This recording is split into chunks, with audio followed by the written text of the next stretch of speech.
128쪽을 보도록 하겠습니다. 이번 시간에는 쓸 내용 떠올리기에 대해서 알아보도록 하겠습니다. 우리가 글을 쓸 때 가장 먼저 해야 하는 일이 무엇일까요? 그렇습니다. 어떤 글을 쓸 건지 주제를 정하는 것이 가장 먼저 해야 할 일입니다.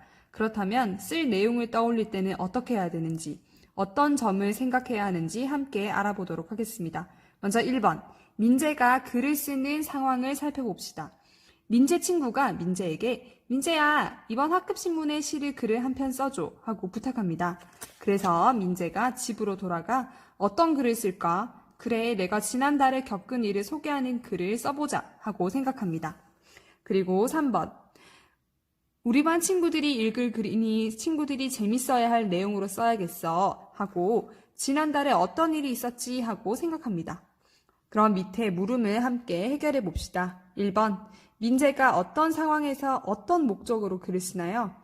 민재는 친구가 학급신문에 실을 글을 써달라는 부탁을 받고 글을 쓰게 됩니다. 그래서 어떤 내용을 쓸지 고민하다가 지난달에 겪은 일을 적기로 합니다. 그래서 이렇게 적어볼게요. 학급신문에 글을 실어야 할 상황에서 자신이 지난달에 겪을 일을 소개하는 글을 쓰려고 합니다. 2번, 민재가 읽을 사람을 고려해 세운 계획은 무엇인가요? 여기서 글을 읽을 사람은 누가 되겠죠? 그렇죠. 주로 친구들입니다. 그래서 민재는 친구들이 재밌어 할 내용을 쓰는 것을 고려했습니다. 밑에 박스를 볼게요. 글을 쓰는 상황을 살펴볼 때에는 글을 쓰는 목적, 글을 읽을 사람, 글이 실릴 매체 따위를 생각해야 해요. 상황에 따라서 주제도 달라질 수 있어요.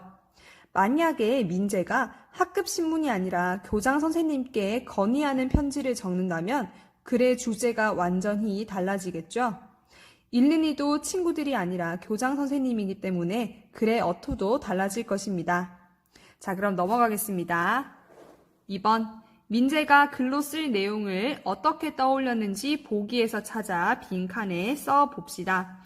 보기를 먼저 볼까요? 보기에는 쓸 내용을 몇 가지로 나누어 떠올리거나 쓰고 싶은 내용을 자유롭게 떠올리는 것입니다. 하나는 내용을 기준에 따라 정리하며 떠올리는 것이고, 다른 하나는 그냥 자유롭게 떠올리는 것입니다. 밑에 그림을 보면서 알맞은 방법을 써볼까요? 첫 번째 그림은 쓰고 싶은 내용을 기준 없이 무작위로 떠올린 것 같습니다. 할머니 댁에 간 것과 놀이공원에 놀러간 일, 강아지가 아팠던 일은 모두 연관성이 없어 보입니다. 그래서 왠지 자유롭게 떠올린 것 같고요. 밑에 그림을 볼까요? 밑에 그림은 겪은 일을 기준에 따라서 나누어 정리한 것 같습니다. 먼저 겪은 일을 힘들었던 일, 즐거웠던 일, 신기했던 일로 나누었고요. 그에 따른 겪은 일을 정리해 보았습니다. 그래서 이렇게 정리해 볼게요. 첫 번째는 쓰고 싶은 내용을 자유롭게 떠올림. 두 번째는 쓸 내용을 몇 가지로 나누어 떠올림.